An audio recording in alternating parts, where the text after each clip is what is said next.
როდესაც საქმე ინსულტს და მწვავე ნევროლოგიურ მდგომარეობებს ეხება, ხშირად სწორედ პირველი წუთები ადამიანის ცხოვრებას განსაზღვრავს და მის მომავალს. ბოლო წლების კვლევები აჩვენებს, რომ იშემიური და ჰემორაგიული ინსულტები სიკვდილის ერთ-ერთი მთავარი მიზეზია გადაუდებელი მედიცინის დეპარტამენტებში. ამიტომ ნევროლოგიური დაავადებების დროული ამოცნობა, სწორი დიაგნოსტიკა და თანამედროვე მართვის პრინციპების ცოდნა დღეს განსაკუთრებით მნიშვნელოვანია.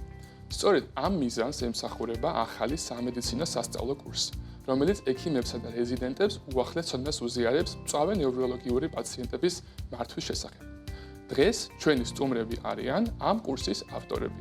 სიმონ ქეშნაშვილის უნივერსიტეტის კლინიკის კლინიკური დირექტორი, გადაუდებელი მედიცინის ექიმი ნიკა კვაჭაძე და კლინიკა მედიკლაბის გადაუდებელი მედიცინის ექიმი თამარ სარი.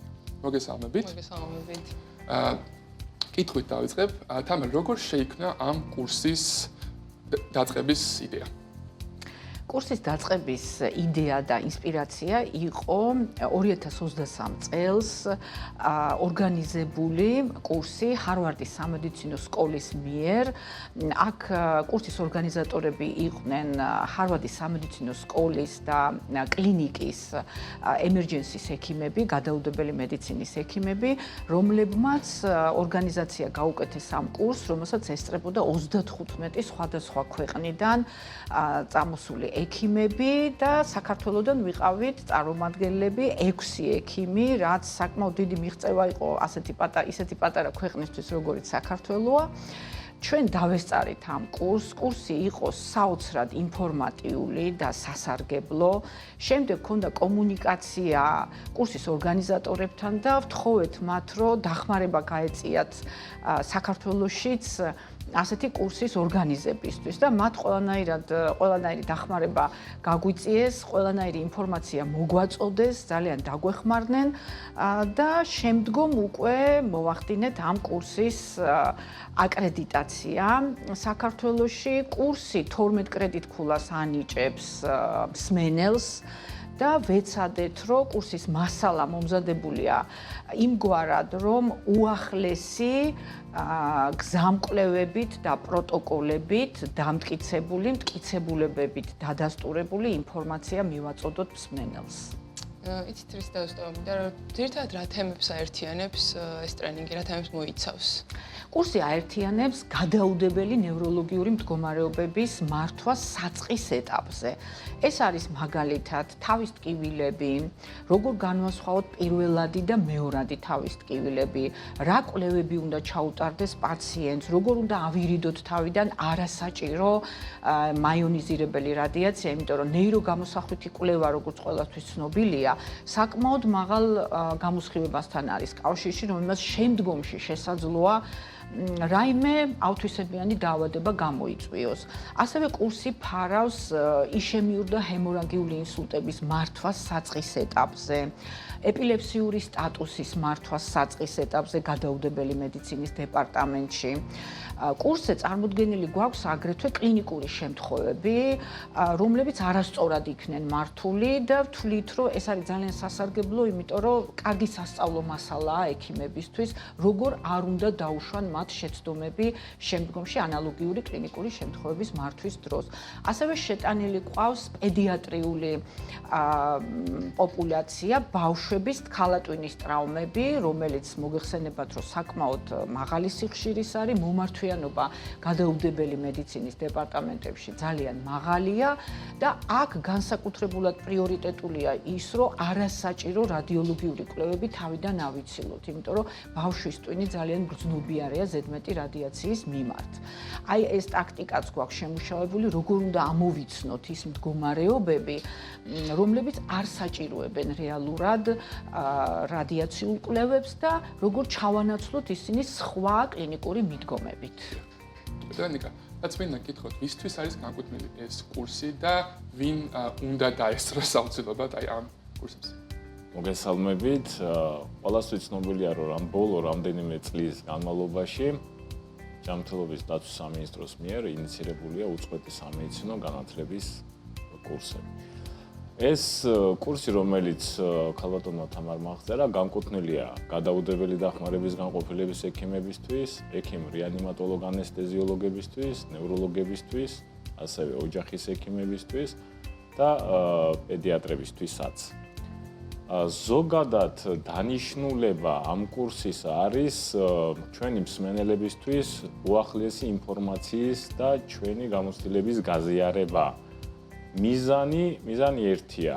შევეცადოთ სამედიცინო მომსახურების მაქსიმალური სტანდარტიზირება და მიახლოვება საერთაშორისო სტანდარტებთან. ანუ ინსულტების შემთხვევაში მაქსიმალურად შევამციროთ დრო პაციენტის მოყვანიდან საჭირო სამედიცინო დახმარების აღმოჩენამდე და იგივენაირად მოვიქცეთ ყველანაირი პათოლოგიის მართვის შემთხვევაში. მივცეთ ავადმყოფს გადარჩენის შანსი 1 და მაქსიმალურად შევამციროთ მოსალოდნელი ნევროლოგიური დეფიციტი მეორე. სწორედ ამ თემაზე ამდენ ასევე კითხვის და საქართველოში მაინც დიდი პრობლემას წარმოადგენს ის შემივიდა ჰემორაგიული ინსულტების მართვა და ამ ოქროს დროში მისი ამოცნობა და უკვე შემდგომ ჩარევა როცა ეს მართლა არის მნიშვნელოვანი და შედეგს გვაძლევს მნიშვნელოვანს ხო? ამ მხრივ ცოდნის გაღრმავებაში როგორ იხმარება ეს კურსი? პირველი ეს არის ცოდნის გავრცელება ექიმებში, ექიმ რეზიდენტებში, სამედიცინო საზოგადოებაში ზოგადად, მაგრამ ინსულტების მართვაში ასევე ძალიან მნიშვნელოვანია საზოგადოების ინფორმირება. ყველაზე დიდი მნიშვნელობა აქვს დროის ფაქტორს. ანუ რამდენად მალე მოხდება პაციენტისთვის სამედიცინო დახმარების აღმოჩენა. მაგრამ ეს დროულობა დამოკიდებულია პირველადი სიმპტომების ამოცნობაზე. პირველადი სიმპტომების ამოცნობა არ ხდება სტაციონარში. არ ხდება სასწრაფო დახმარების ბრიგადის ექიმის მიერ, ხდება გარემო პირების მიერ, ეს იქნებიან ოჯახის წევრები, შემთხვევითი გამლულელები. ჩვენი კურსი განკუთვნილია სამედიცინო პერსონალის მიერ, მაგრამ ალბათ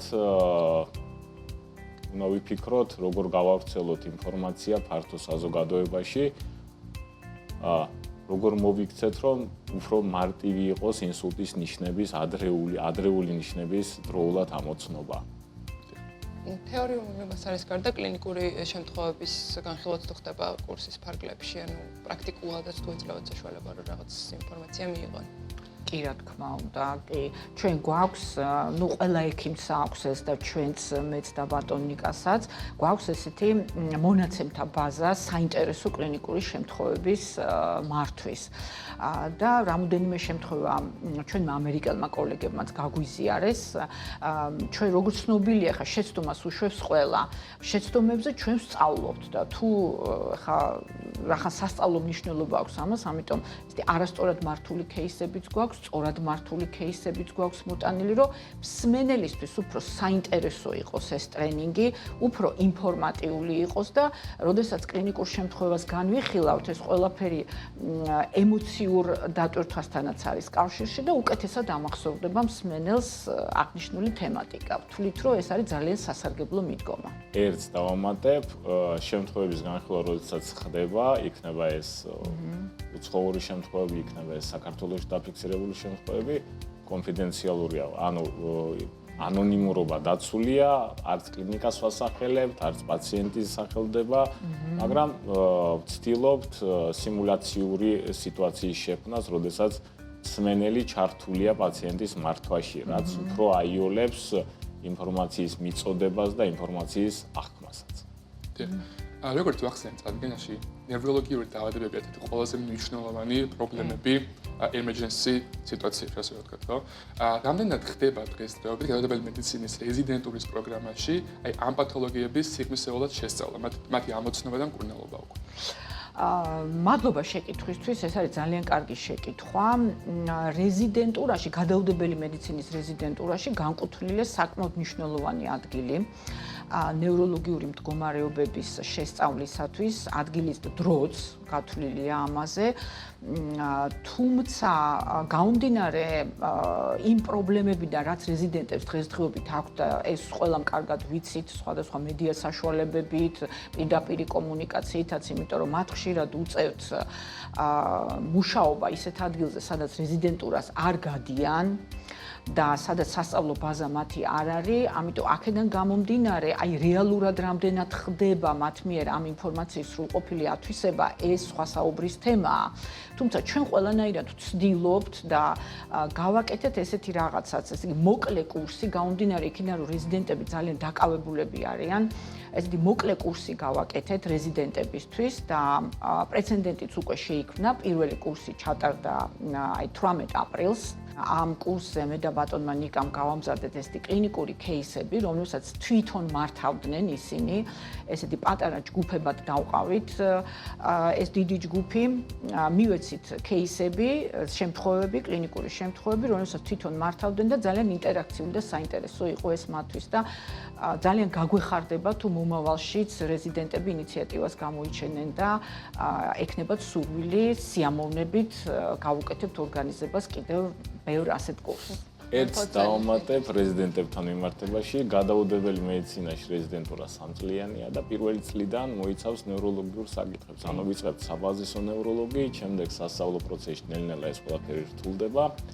რეზიდენტს ყავს ლოკალური ხელმძღვანელი, ყავს პროგრამ დირექტორი, რომელიც ვალდებულია მისი ცოდნად შეამოწმოს, მაგრამ ეს კურსი, რომელიც რეზიდენტებისთვის არის ცალკე შექმნილი, დამატებითი საშუალებაა ყველა რეზიდენტმა მიიღოს ცოტა უფრო სიღრმისეული ცოდნა, ანუ გაანაახლოს თავისი ცოდნა და რაც თამარმა აღნიშნა უკვე ყველაზე მთავარი რა არის, ეს ტრენინგი ეფუძნება 2026 წლის გზამკვლევებს, ანუ იგივე გაიდლაინებს. ანუ ჩვენ ვაძლევთ საშუალებას განაახლონ ცოდნა და მიიღონ განახლებული ინფორმაცია, ანუ ის ინფორმაცია თუ რა შეიცვალა, იმისთვის რომ კურნალობის ხარისხი გაიზარდოს და გამოჯანმრთელების შანსი გაუზარდოთ პაციენტებს. ზუსტად ეს უნდა მეკითხა, რომ შეჯამების სახით უნდა მეკითხა რა ეფექტურობა აქვს არა მხოლოდ ამ ტრენინგს, არამედ უშუალოდ უწყვეტი სამედიცინო განათლების პროგრამას და თქვენ როგორ ხედავთ ამ შეჯამების სახით? ძალიან კარგია ზოგადად ეს ინიციატივა უწყვეტი სამედიცინო განათლების და პროგრამების შესახებ. ძალიან ბევრი კარგი აკრედიტირებული პროგრამაა, რომელიც ყველა ექიმს საშუალებას აძლევს განაახლოს ინფორმაცია, მიიღოს უფრო ახალი ცოდნა ამა თუ იმ პრობლემურ საკითხზე. ჩვენ მქონდა რამდენიმე სამუშაო შეხვედრა ამ პროგრამის ორგანიზატორებთან, ინიციატორებთანაც არის დაგეგმილი რაღაც გადახედვები. თავარია რომ უფრო ხელმისაწვდომი იყოს ეს ინფორმაცია, ცოდნა და თავარია რომ აი მაღალი კვალიფიკაციის ესეთი პროგრამები იყოს ბევრი. ხდებით? ანუ რაოდენობრივადაც და ხარისხობრივადაც. ნამდვილად ასეა. უღრმესი მადლობა სტუმრობისთვის, ძალიან საინტერესო იყო.